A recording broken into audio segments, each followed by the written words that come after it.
Chhattisgarh high court से एक बड़ा फैसला सामने आया है। कोर्ट ने साफ कहा है कि बेरोजगार पति को बार बार ताने मारना मानसिक क्रूरता माना जाएगा। मामला भिलाई का है, जहां वकील अनिल कुमार की शादी 1996 में हुई थी। सब कुछ ठीक ठाक चल रहा था, लेकिन बाद में रिश्ते बिगड़ने लगे। अनिल ने पत्नी को पीएचडी भी करवाई और वो प्रिंसिपल बन गई। पति का आरोप है कि नौकरी मिलने के बाद पत्नी का व्यवहार बदल गया और झगड़े बढ़ने लगे। कोरोना काल में जब कोर्ट बंद हो गए तो पति की कमाई रुक गई।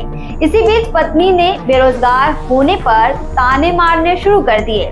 आखिरकार पत्नी घर छोड़कर चली गई और पति और बेटे से रिश्ता तोड़ने का लेटर छोड़ दी। फैमिली कोर्ट ने तलाक की अर्जी खारिज कर दी थी, लेकिन हाई कोर्ट ने इसे मानसिक क्रूरता मानते हुए पति की तलाक अपील मंजूर कर ली है।